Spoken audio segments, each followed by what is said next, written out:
नमो नारायण। जय श्री कृष्ण, जय श्री कृष्ण। जय।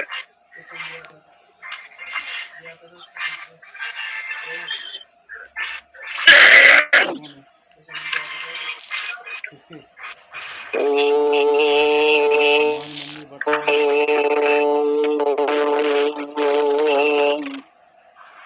इसका भाई है ये। आनंद मानंद बने वसंतम इसका भाई है ये। इसको देख लिया? आनंद गंधम हत पाप वृंदम तीनों में भेज दिया। वाराणसी नाथ मनाथ नाथम श्री विश्वनाथम शरणं प्रपद्ये। श्री विश्वनाथं शरणं प्रपद्ये। गंगा तरंग रमणीय जटा कलापम गौरी निरंतर विभूषित भागम। जल्दी खत्म होता है नहीं, ये बड़ी जल्दी काफी यूज किया हुआ है बहुत। नारायण प्रिय मनंग मदापहरम इसका मिल जाता है वो। वाराणसी पुरपतिम भज विश्वनाथम मूकं करोति वाचालं पंगुं लंघयते गिरिं यत्कृपा तमहं वन्दे परमानन्दमाधवम्। ॐ सहना भवतु सहनो भुनक्तु सह वीर्यं करवावहै तेजस्विनामधीतमस्तु मा विद्विषावहै। ओम शांति शांति शांति। शंकरं शंकराचार्यं बादरायणं सूत्रभाष्य कृत वंदे भगवन्तो पुनः पुनः। ईश्वरो गुरुरात्मेति मूर्तिभेद विभागिने व्योमवद्व्याप्त देहाय दक्षिणामूर्तये नमः। ओम शांति शांति शांति।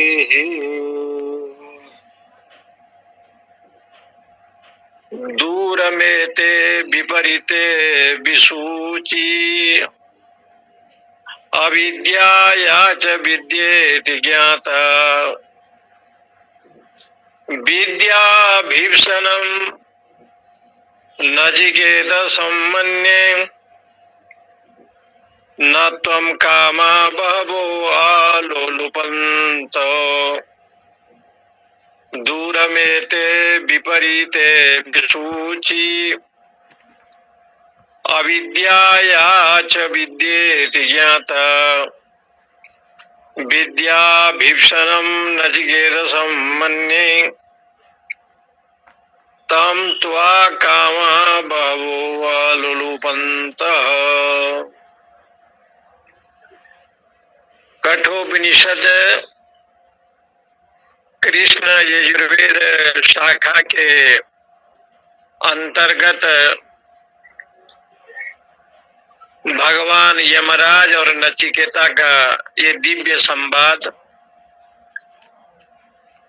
द्वितीय बल्ली में पहला अध्याय में 4 नंबर चौथा मंत्र है, जिसमें इस बात का निरूपण उपनिषद में किया गया। पहले भी आपको हमने ये कहा था कि उप माने समीप, माने निरंतर और सदली विसरण गति अवसादेशु ये धातु है। सद धातु का जो अर्थ है विसरण अर्थ में है, गति अर्थ में है और अवसादन अर्थ में है। कोई फोड़ा फुंसी हुआ, धीरे धीरे ठीक होने लगा, अथवा पानी को आपने गर्म किया, धीरे धीरे ठंडा होने लगा, अथवा कोई रोग आ गया, धीरे धीरे ठीक होने लगा, तो इसको कहते हैं विसरण। धीरे धीरे जो है वो भूल जाता है कि इतना बड़ा कष्ट आया शरीर में अथवा पारिवारिक जीवन में, तो उसको विसरण करना चाहता है, उसको जो है ना छोड़ देना चाहता है, क्योंकि वो भूल गया। जब ठीक हो गया तो रोग तो भूल जाता है। तो संसार में 3 रोग का वर्णन वेदांत में आता है। शारीरिक रोग ये स्वाभाविक है, परंतु एक रोग है मानसिक रोग। ये जो मानसिक रोग है, मानस रोग है, ये रोग का निवारण बिना भगवत चरणारविंद का आश्रय लिए, बिना भगवान के शरणागति में ये संभव नहीं है। इसलिए हमारे यहाँ बड़े बड़े विद्वान हुए हैं। उसमें एक विद्वान मधुसूदन सरस्वती का नाम बड़ा प्रेम से लिया जाता है। मधुसूदन सरस्वती जी ने अनेक ग्रंथों की रचना की, जहां अद्वैत सिद्धि को वर्णन किया आचार्य ने, वहां पर रास पंचाध्यायी के ऊपर भी बड़ा अद्भुत प्रसंग मधुसूदन सरस्वती जी का है। रास पंचाध्यायी के ऊपर भगवान की जो महारास लीला है, उसके ऊपर एक बहुत उद्भट विद्वान हरिसूरी का टीका है। हरिसूरी, उस हरिसूरी महाराज का जो टीका है, श्रीधर स्वामी जी ने जब श्रीमद् भागवत जी का रचना किया, तो ये गरीब ब्राह्मण थे, इनके घर में खाने के लिए चावल दाल भी नहीं होते थे। एक दिन घर में इनको सब्जी बनाना था, घर में तेल नहीं था, और तेल लेने के लिए दुकान में जब पहुंचे तो उस समय की बात है, 1 पैसा दिया होगा या कम दिया होगा। तो दुकानदार ने कहा कि तेल तो लेना है, लेकिन बर्तन तो है ही नहीं तुम्हारे पास, कोई बोतल भी नहीं है। तो ये बालक ने कहा कि भगवान कोई सामान तो लाए नहीं, है नहीं हमारे पास। अच्छा, तो ये होता कि हम जिस ये जो जूता में छोटा जूता जो लाए हैं, पहन करके आए हैं, इसमें ही तेल दे दो। जूता में तेल लेकर के जब गए तो उस समय मधुसूदन जी एक काशी में रहते थे। दशाश्वमेध घाट से दुकान से जो गोदलिया बाजार है वहां से चले तो गंगा के घाट में जाते जाते मणिकर्णिका घाट, जहाँ 12 महीना श्मशान भूमि है, मुर्दे जलते हैं। इतने भयंकर वर्षा में भी, बाढ़ में भी, आज भी छत के ऊपर रोज ये मुर्दे जलते रहते हैं। महा श्मशान भूमि है वो जगह। इसलिए वो मुर्दा जो है वहां जलते रहते हैं। तो मणिकर्णिका के ऊपर जब वो गए और सिंधिया घाट में पहुंचे,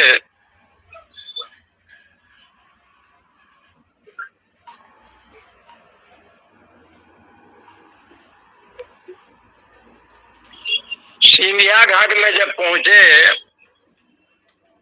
तो राजा बैठा था, मंत्री जी था। राजा ने इस बालक को देख करके पूछा कि इसके जूता में क्या है।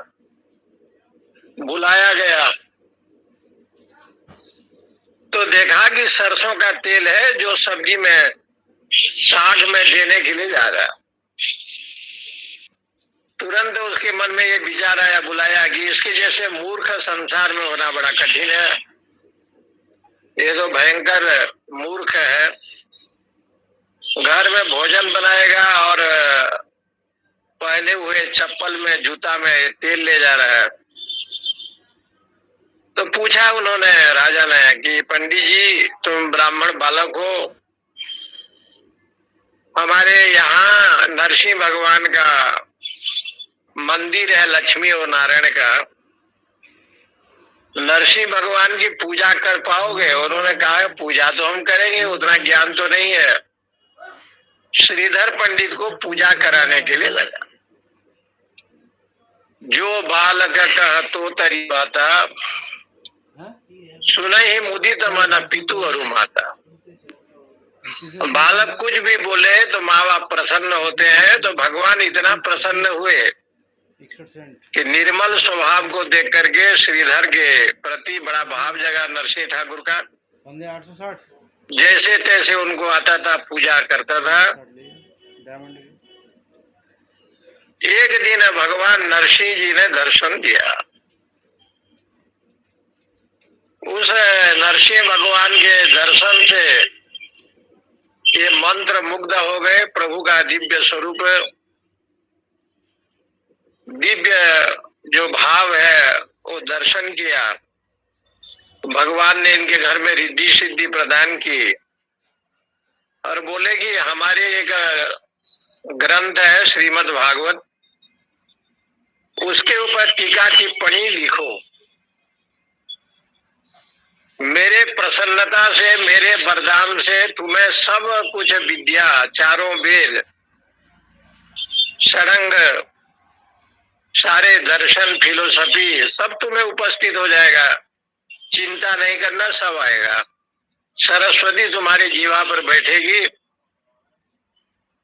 तो श्रीधर स्वामी जी ने भागवत जी की, उन्होंने जो है ना टीका लिखा,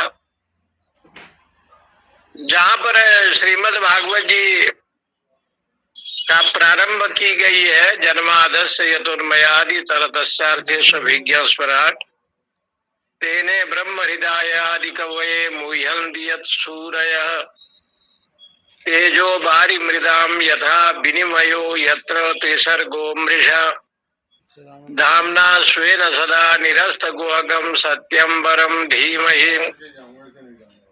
जहाँ भगवान वेद व्यास जी ने ये मंगलाचरण की, वहां पर नरसिंह की वंदना करते हुए श्रीधर स्वामी जी ने लिखा है कि 24,000 श्लोक का श्रवण मैंने भी किया, परंतु परीक्षित जी ने जिस कथा का श्रवण किया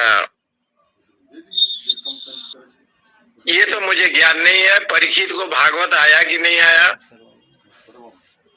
भगवान सुखदेव जी ने वेद व्यास से श्रवण किया और वो ब्रह्मर्षि थे, तत्वज्ञानी थे। सुखम व्यक्ति सुख जी जानते थे, व्यासम व्यक्ति व्यास भी भागवत जी के विषय को जानते थे। परीक्षितम व्यक्ति न हुआ, परीक्षित जी जानते थे कि नहीं जानते थे, संशय है। परीक्षित जी कथा सुने लेकिन पूरा भागवत के विषय के मर्म की थे कि नहीं थे, संशय है। श्रीधरम सकलम वेत्ति श्री नृसिंह प्रसाद। तो भगवान नरसिंह के अनुग्रह से श्रीधर बालक पंडित इनके जितने पद पदार्थ श्रीमद् भागवत जी के हैं सब मुझे उनके कृपा से प्राप्त हुआ। व्यासो वेत्ति सुखम वेत्ति परीक्षितो वेत्ति नभा श्रीधरम सकलम वेत्ति श्री नरसिंह प्रसाद। भगवान नारायण के अनुग्रह से सब कुछ मुझे मिला। इसलिए वेदव्यास जी ने मंगलाचरण जब की तो मूकं करोति वाचालम पंगुम लंघयते गिरिम। जो गूंगा है वो भी बोले, जिसका हाथ पैर नहीं है वो भी चल सकता है, जिसका आंख नहीं है वो भी देख सकता है। जाकी कृपा पंगु गिरि लंघे अंधे को सब कछु दरसाई चरण कमल बंदो हरिदाई। इसलिए ये शब्द का प्रयोग विसरण, जो दुख था ना मधुसूदन सरस्वती जी को दुख का विसरण हो गया। जीवात्मा के पास 3 प्रकार के दुख है, शारीरिक दुख भी है और मानसिक दुख भी है, आध्यात्मिक दुख भी है। लेकिन जो मानसिक दुख है, मन का जो चिंता है, मन का जो वासना है, मन का जो कामना है, इसका निवारण आप कैसे करेंगे? इसका निवारण करने के लिए ये प्रयोग दिया गया, सत्वम प्रियान प्रिय रूपाश्च कामान न विद्याय नचिकेतो अद्य साक्षी। संसार में 2 वस्तु है, श्रेय वस्तु और प्रिय। श्रेय मार्ग भी महापुरुष ने बताया है और प्रिय मार्ग को कहा लोकेस्मिन् द्विविधा निष्ठा ज्ञान योगेन सांख्यानाम कर्म योगेन योगिनाम। 2 प्रकार का निष्ठा भगवान ने भी कहा, एक ज्ञान निष्ठा है, एक कर्म निष्ठा है। भगवत गीता में कई जगह पर भगवान ने इस बात को उठाया। यम ही न व्यथयन्ते ते पुरुषम पुरुषर्षभ सम दुख सुखम धीरम स्व अमृतत्वाय कल्पते। देखिए वहां पर गीता जी में धीर शब्द का प्रयोग श्याम सुंदर भगवान ने की, और धीर शब्द का प्रयोग जहां होता है उसका अर्थ ये है धत्ते इति धीरा। जो हृदय में परमानंद को धारण करे उसको धीर कहते हैं। हृदय रूपी मंदिर में आनंद कंद भगवान बैठे हैं, इसलिए भगवान से प्रिय और संसार में कोई वस्तु नहीं है। तो कहा भगवान से प्रिय क्यों नहीं है? बोले वो प्राणस्य प्राणम, प्राण का भी प्राण है। जो ऐसे भाव करता है तो कहते हैं प्रिया प्रिय रूपाश्च कामान। जितने भी कामना है बहुत प्रिय है, जैसे पत्नी है, पुत्र संतान आदि है, धन इत्यादि है, सुवर्ण इत्यादि है, ये प्रिय है। आपका सबसे बड़ा प्रिय पुत्र है, परिवार के लोग हैं, धन है। बोले ये तो प्रिय है, लेकिन सबसे बड़ा प्रिय क्या है? तो कहा कि सबसे बड़ा प्रिय यदि कोई है तो प्राण है। प्राण, प्राण से छोड़ करके प्राण से बढ़ करके कोई प्रिय नहीं है। इसलिए महाराज दशरथ जी ने कहा मांगे हो मोही प्राण की नाही, राम देत नहीं बनत गोसाई। प्राण मांगो तो मैं दे सकता हूं, लेकिन राम जी को दे नहीं सकता, क्योंकि भगवान जो है प्राणस्य प्राणम, प्राण के भी प्राण है। प्राण यदि चला गया तो मन बुद्धि इंद्रियादि सब जड़ हो जाते हैं, क्योंकि चेतन शक्ति का अभाव हो गया। इसलिए सबसे जो प्रिय है वो प्राण है, आत्मा है। आत्मा को जो सबसे प्रिय समझता है वो मार्ग है, श्रेय मार्ग है। और आत्मा को छोड़ करके संसार के भोग विलास ये सब वस्तु को जो प्रिय मानता है उसको कहते हैं प्रेय मार्ग। प्रेय मार्ग। इसलिए जो प्रेय मार्ग है और श्रेय मार्ग है, न अविध्यायन नचिकेतः अत्यसराखी, ये तीसरा मंत्र में न अविध्यायन नचिकेत, वहां दो नकार है मंत्र में। वहां व्याकरण की दृष्टि में नूट का आगम हो जाता है। नूट नूट हो जाने से नकार की जगह दो नकार बन गया। न अविध्याय नचिकेत, अविध्यायन प्लस नचिकेत, तो वहां क्या है, नूट का आगम हो गया।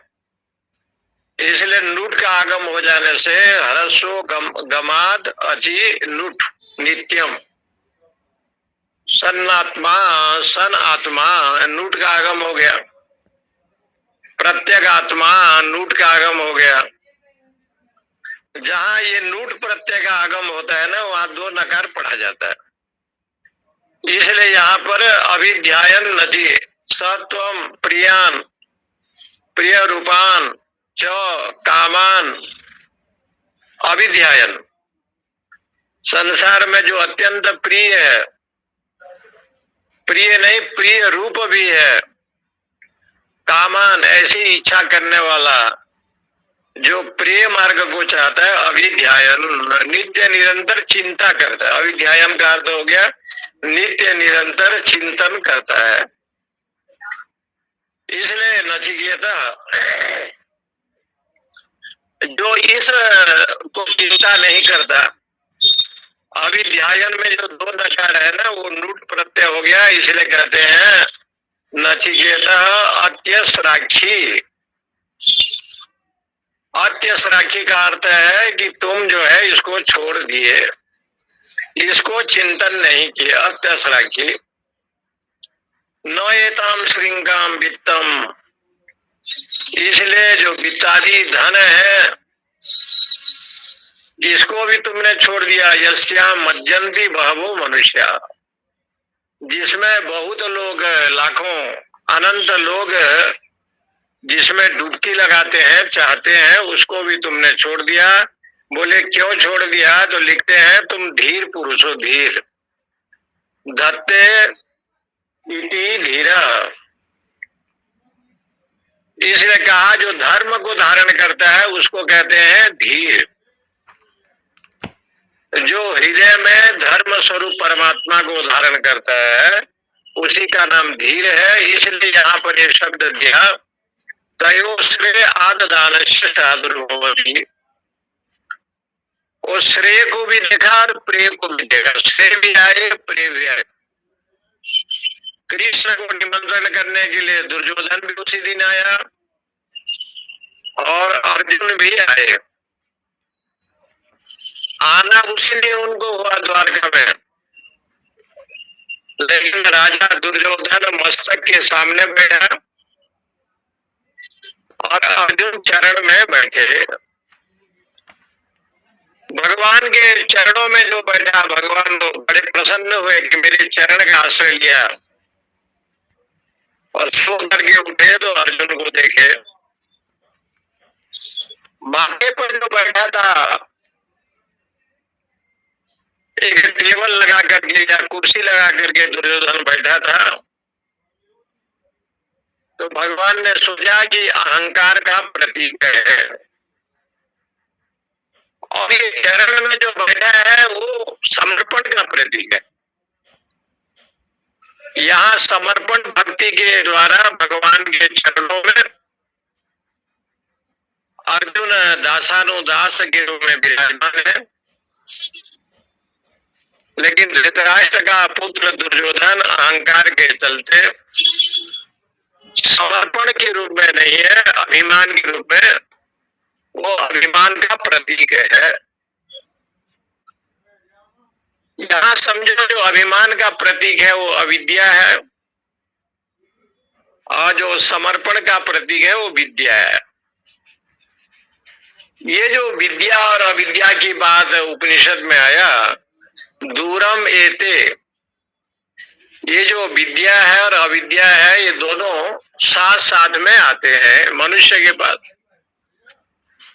विद्या भी आता है, अविद्या भी, लेकिन कहते हैं विपरीत है। इनका जो फल है ना, बड़ा विरुद्ध है, विपरीत फल है। विद्या का फल भिन्न है और अविद्या का फल भिन्न है। विसूची, विसूची का मतलब होता है ये विरुद्ध। विसूची कहते हैं हिंदी भाषा में, इसको कहते हैं जिसको खुजली हो जाता है ना, उसको विसूची कहते हैं। विसूची, खुजली हो जाए तो कहते हैं विसूची। एक माता जी ने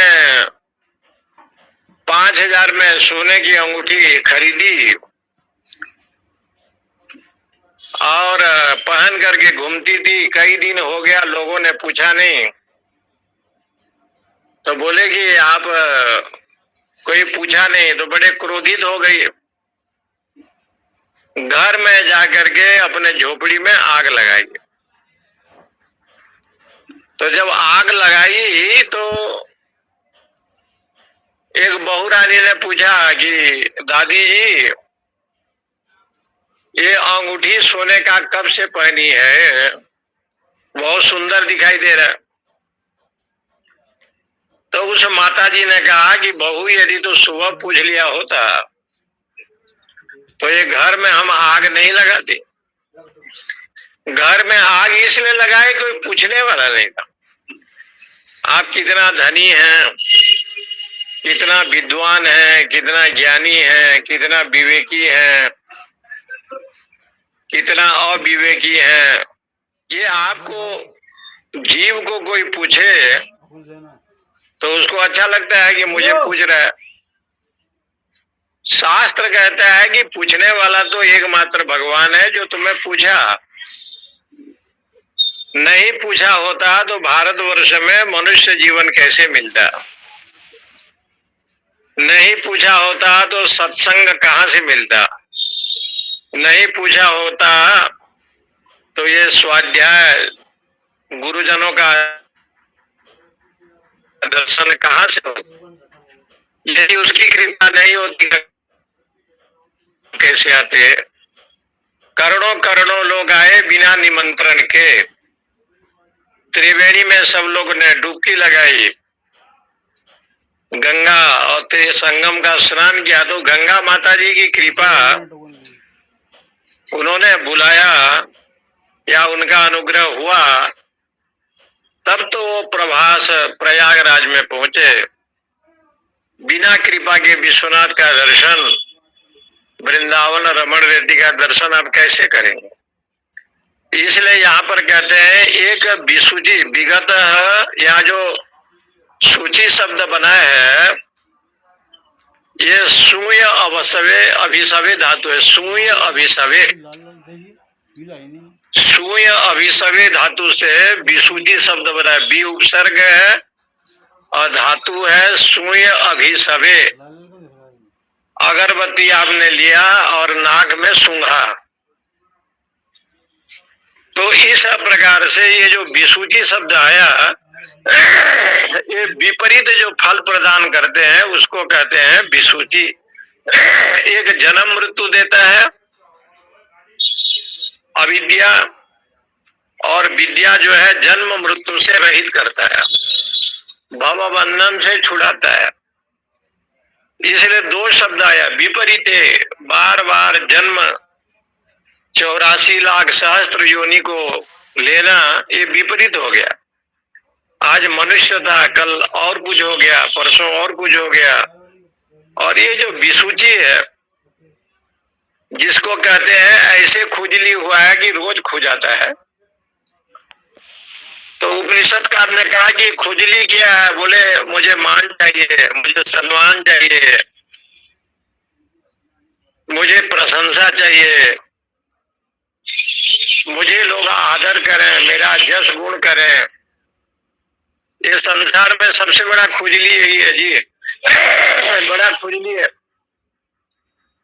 वृंदावन में रहने वाले जीव गोस्वामी जी ने एक श्लोक लिखा है, बहुत अच्छा श्लोक लिखा। भ्रात तिष्ठ तले तले बिटपीनाम ग्रामेषु भिक्षा मठ स्वाच्छंदम पिबया मुनम जलमलम क्षीराणि कंधा कुरु।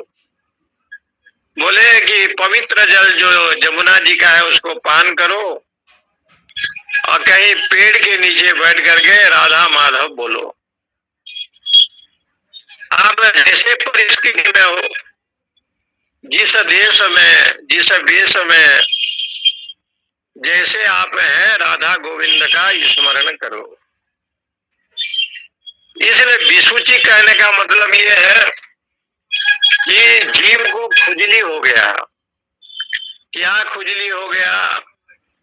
तो कहा जो राजा दुर्योधन ने भगवान कृष्ण को कहा था, पंचदशी में है, जानाम्य धर्मम न च में प्रवृत्ति, जानाम्य धर्मम न च में निवृत्ति, केनापि देवेन हृदय स्थितेन यथा नियुक्तोस्मि तथा करोमि।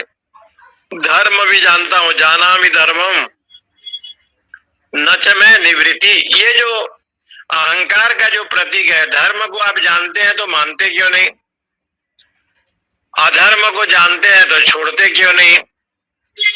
तो कहा कि भाई जानता तो मैं धर्म भी, लेकिन धर्म को नहीं मानता। इसका मतलब है कि आप धर्म को नहीं जानते। धर्म को यदि जानते तो धर्म को मानते। धर्म को तो जानते हो, गीता उपनिषद वेद शास्त्र को, भागवत रामायण को, लेकिन धर्म संबंधी जो आचार विचार है उसको आप नहीं मानते।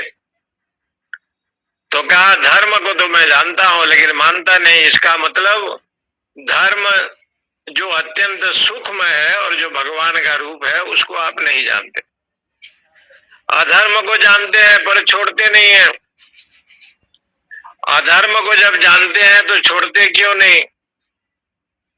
मीमांसा में कहा गया रात्रो दधी न भुंजिया, रात में दही न खावे।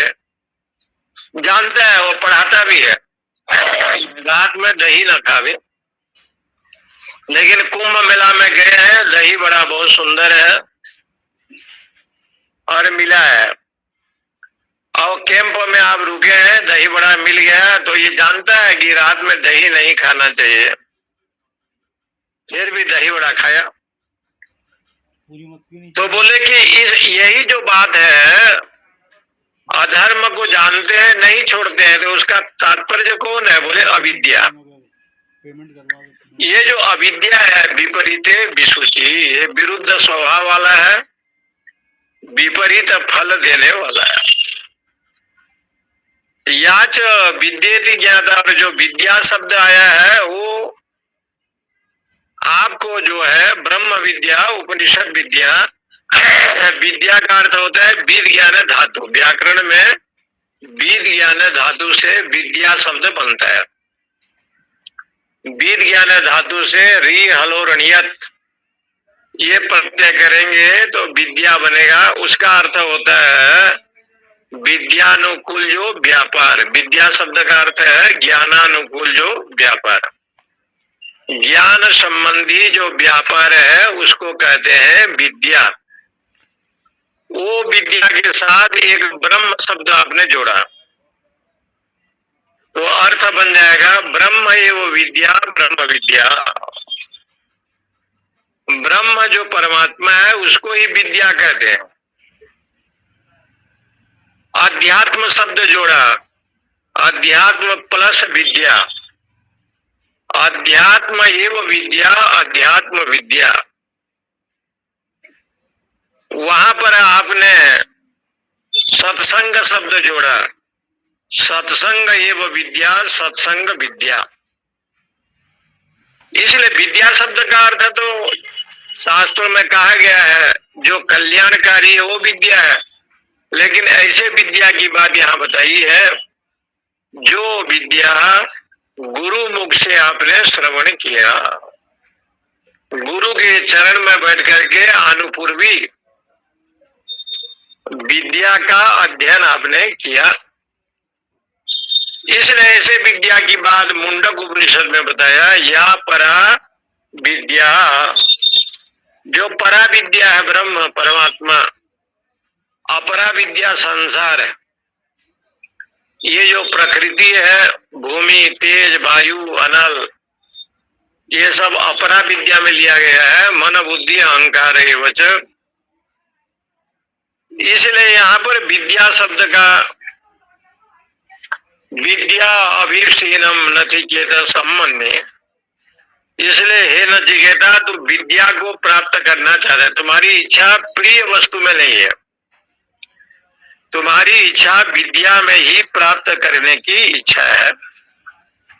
विद्या शब्द का अर्थ यहाँ अध्यात्म विद्या, जो अध्यात्म विद्या है। विद्या ददाति विनयम ऐसे भी आया है, जो विनयवान पुरुष है वो विद्या को जानता है। इसके ऊपर भगवान शंकराचार्य ने लिखा, दूरम दूरेण महतांतरेण एते विपरीते। प्रकाश और अंधकार के समान ये दोनों है, विद्या और अविद्या, प्रकाश और अंधकार। विद्या हो गया प्रकाश और अविद्या हो गया अंधकार। अन्योन्य व्यापृत रूप में विवेक अविवेकात्मकत्वाद तो प्रकाशो इवो।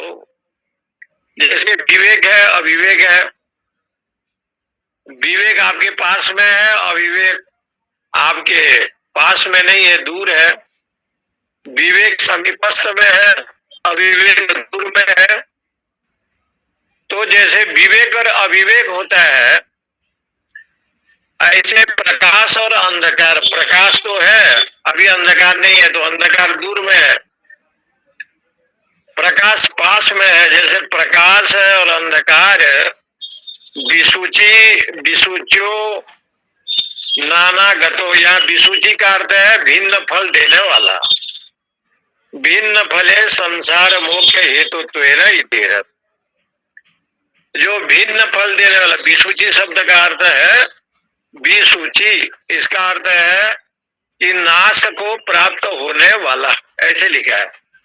विसूचो नाना गति भिन्न फले, 84 लाख सहस्त्र योनि में जो घुमाता है। भिन्न फल का मतलब है अनेक योनि में जीव जाता है। 84 लाख सहस्त्र योनि में जाते जाते वो नदी के भौरा के समान वो घूमता रहता है। संसार मोक्ष हेतुत्वेन, इसलिए संसार के विषय में जो हमेशा गति करता है वो विसूची है। अनेक प्रकार के जन्म उसको प्राप्त होता है। संसार मोक्ष हेतुत्वेन इति एतत्। लेकिन वो कौन है, तो यहाँ लिखते हैं याच अविद्या, जो अविद्या है वो प्रेय का विषय है। और विद्या इति श्रेय विषय, विद्या को श्रेय का विषय कहा गया, मोक्ष का विषय कहा गया। यज्ञ करते हैं, दान करते हैं, धर्म करते हैं, तीर्थों में जाते हैं, व्रतों में जाते हैं, ये सब श्रेय विषय आया है। लेकिन निश्रेय विषय जो है ना वो मोक्ष है। मोक्ष का वेदांत में मोक्ष शब्द का अर्थ है यह साक्षात अपरोक्षात, अपरोक्ष ब्रह्म का ज्ञान हो जाए, अहम ब्रह्मास्मि के रूप में ज्ञान हो जाए, तो उसको यहाँ पर मोक्ष कहा गया है। विद्या जो है ना आवरण का भंग करता है, इसलिए कहते हैं प्रेयो विषया विद्या इति च। जो विद्वानों के द्वारा विद्या शब्द कहा गया है।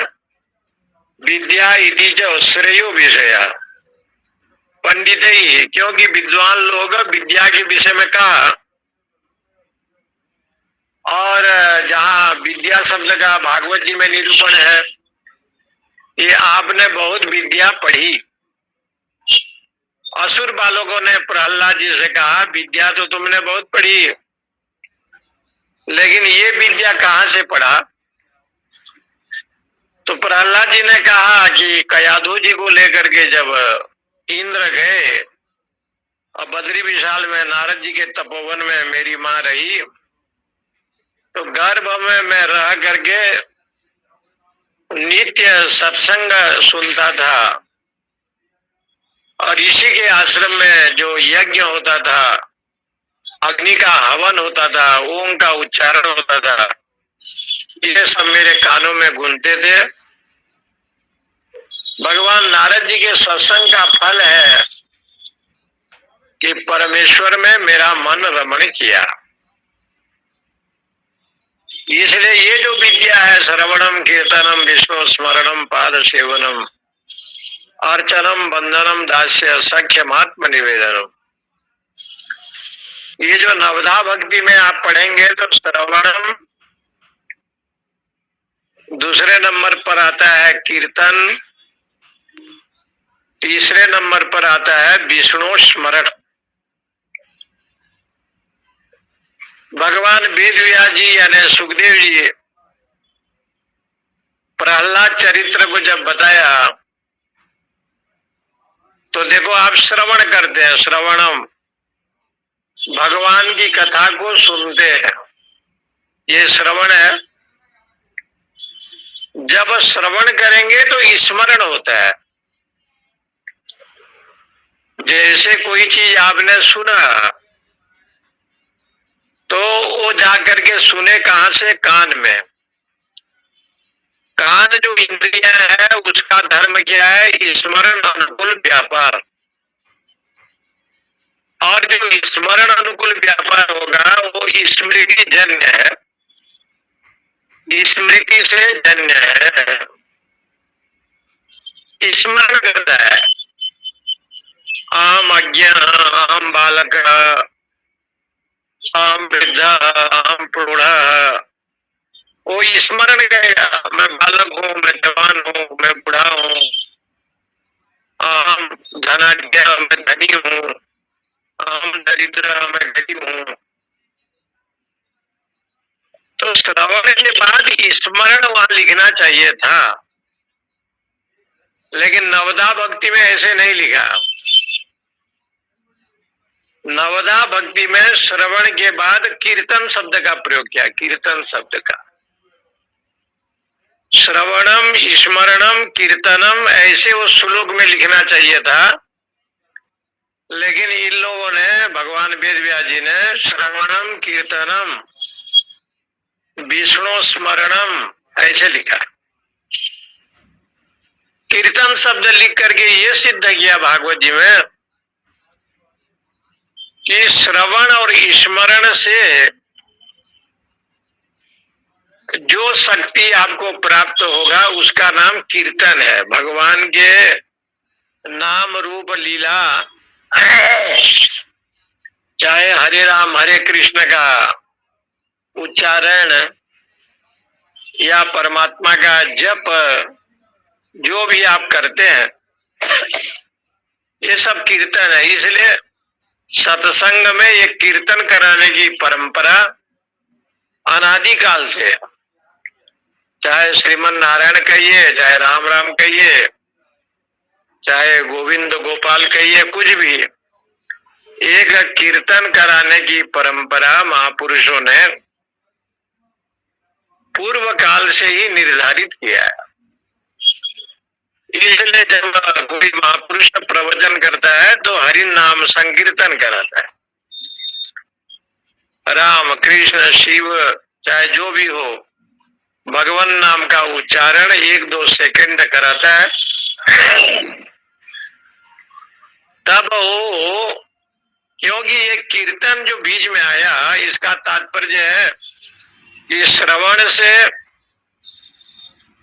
आपको बोध का ज्ञान हुआ, बोधानुकूल वृत्ति श्रवण से मिला। स्मरण से क्या हुआ? हृदय देश में परमात्मा का निवास हुआ। कीर्तन से क्या हुआ? कीर्तन से ये हो गया कि जितने आपके शरीर है 3.5 हाथ का, सारे शरीर में गोविंद का नामामृत का पान हुआ। सारे इंद्रियां, मन, बुद्धि, चित्त, अहंकार, जितने भी शरीर में है देवी देवता, सबने भगवत कथामृत का पान किया। इसलिए श्रवण और स्मरण के बीच में एक कीर्तन की परंपरा लिखी गई। नहीं तो सुखदेव जी कह देते कि श्रवणम स्मरणम कीर्तनम, ऐसे कह देते। तीसरा नंबर पर कीर्तन को नहीं लिखा, क्योंकि श्रवण करेंगे कीर्तन होगा। कीर्तन का मतलब यशोगान, परमात्मा का जो यशोगान है उसको कहते हैं कीर्तन। यही भाव जो है यहाँ पर भी दे रहे हैं कि जो विद्या है, प्रेय विषया विद्या चैति श्रेयो विषया ज्ञाता निर्गाता अवगता पंडित है। यहाँ जो अध्यात्म विद्या है, जिस विद्या के द्वारा मोक्ष की प्राप्ति हो, और जो प्रेय का विषय है, संसार के विषय में प्रेम रखना, ये प्रेय का विषय बताया है। और श्रेय का विषय जैसे भगवान के चरणारविंद में, परमेश्वर के चरणारविंद में अपना मन लगे, ये जो अध्यात्म ज्ञान है, जहां पर गीता जी में है अमानित्वम, अदम्भित्वम, अहिंसा, क्षांति, आर्जवम, वहां पर अमानित्वम और अदम्भित्वम से लेकर के आप अध्यात्म ज्ञान नित्यत्वम तत्व ज्ञानार्थ दर्शनम, गीता जी के 13वां अध्याय में अमानित्व पहले आया। अभिमान से रहित ऐसा जो जीवन है, उसके बाद जो है अभिमान से रहित होकर के और आगे जाएंगे तो अध्यात्म ज्ञान नित्यत्वम तत्व ज्ञानार्थ दर्शनम, अध्यात्म ज्ञान से युक्त है, तत्व ज्ञान का विषय श्रवण करता है। ये जो 20 लक्षण आया है ना, ये सब श्रेय मार्ग में बताए गए। श्रेय मार्ग, अमानित्वम, अदम्भित्वम, अहिंसा, शांतिर, आर्जवम, शौचम, ये जितने भी आया है पवित्रता, ये 20 लक्षण वहां पर है। और ये 20 लक्षण को लेकर के भगवान श्याम सुंदर ने देवी संपद विमोक्षाय निबंधाया सूरीमता माँ सुजम संपदम देवी अभिजातोषि पांडव। अर्जुन से कहा गया कि तुम्हारे पास दिव्य संपदा है, देवी संपदा से युक्त हो, फिर शोक क्यों करते हो? शोक नहीं करना चाहिए, ये शोक तो आसुरी संपदा का है। इसलिए यहाँ पर नचिकेता जी कहते हैं कि भगवान, ये जो तत्व ज्ञान है, तत्व ज्ञान संबंधी जो विषय है, यहाँ तो अविद्या प्रेय विषय, विद्या जो श्रेय विषय। अविद्या प्रेय का विषय जो है वो अविद्या का विषय है, और श्रेय का विषय जो बनेगा वो विद्या का विषय है। विद्या आपको मोक्ष मार्ग प्रशस्त करेगा, अविद्या स्वर्गादि नरकादि 84 लाख सहस्त्र योनि में भ्रमण कराएगा। इसलिए ये दोनों का जो विषय है, निर्गाता निर्ज्ञाता अवगता पंडित है। विद्वानों ने दोनों को विषय को भिन्न भिन्न कहा, जैसे सूर्य का प्रकाश है और अंधकार है। विद्यार्थिनम नचिकेतसम त्वाम मन्ये, इसलिए नचिकेता को देख करके यहाँ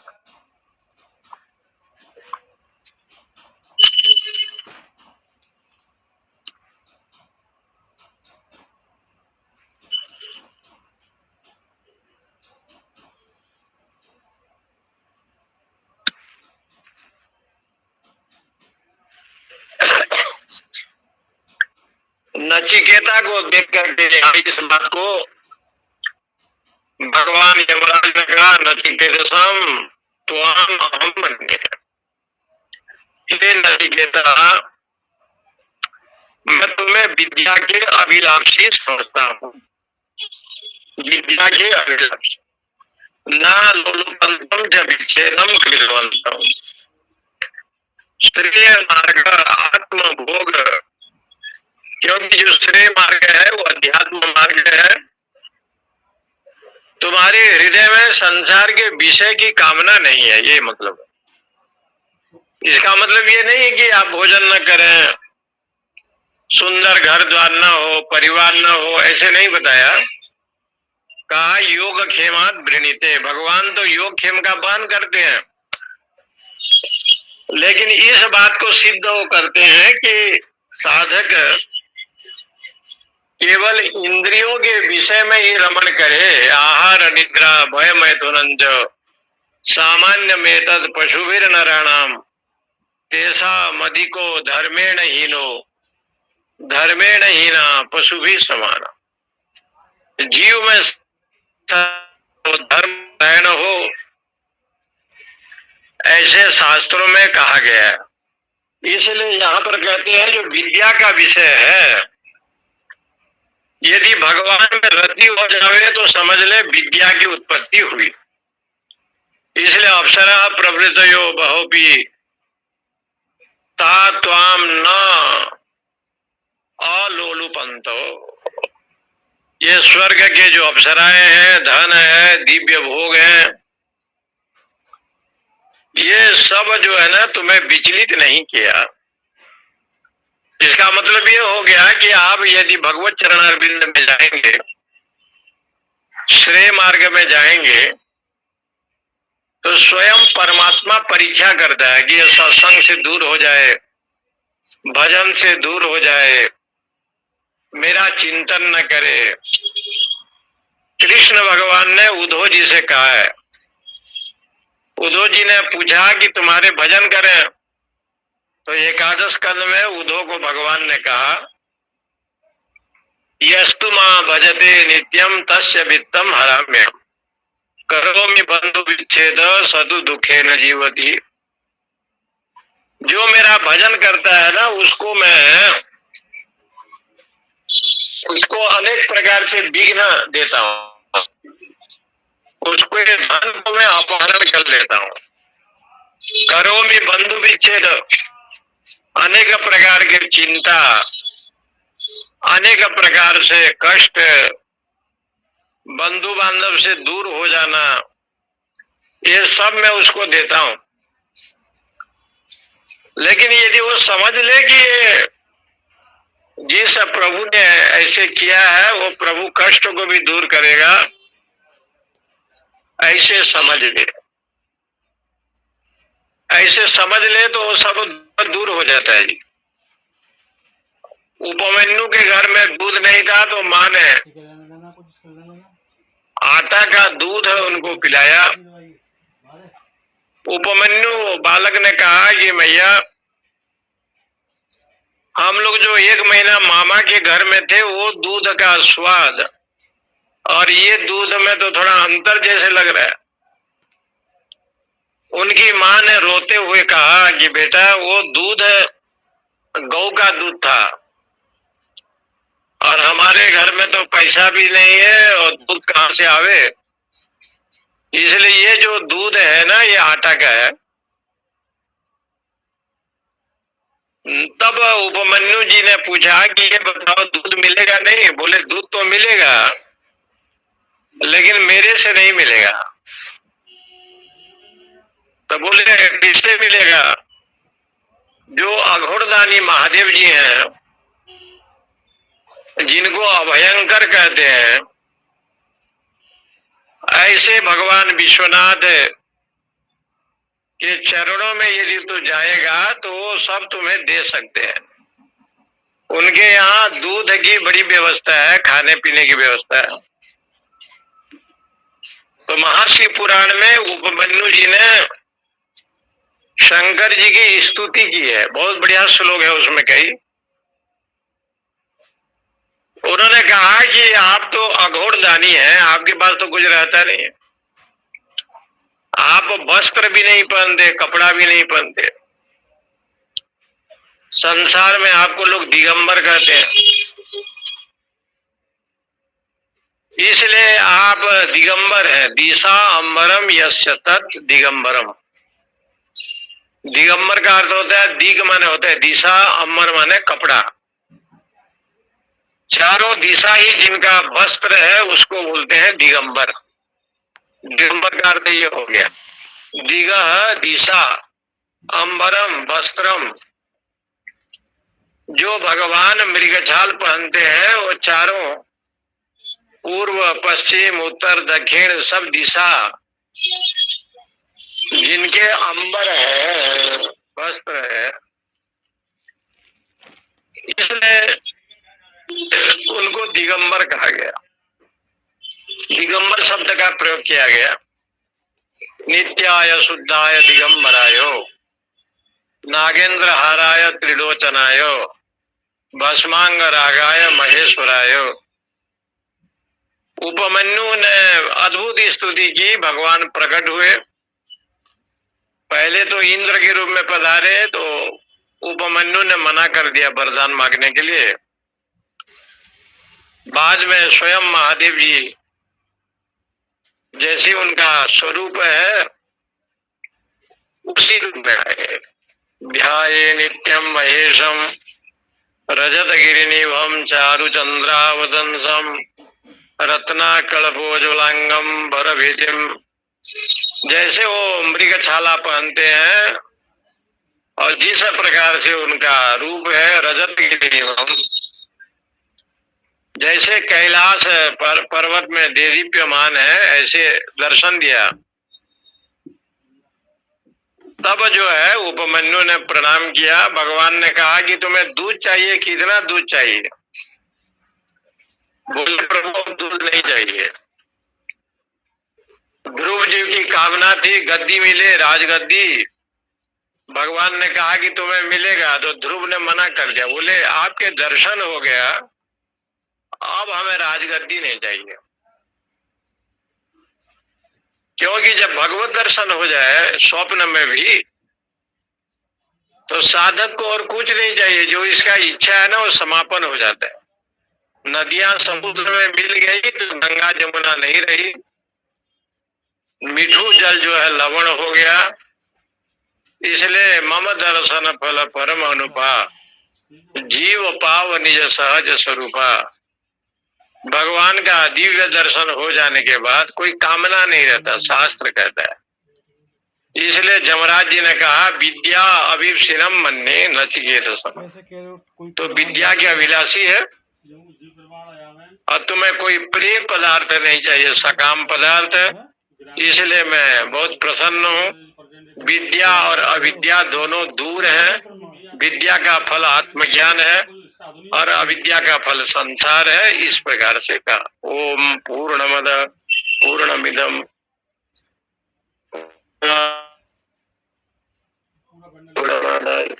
पूर्णमेवावशिष्यते। ओम शांति शांति शांति।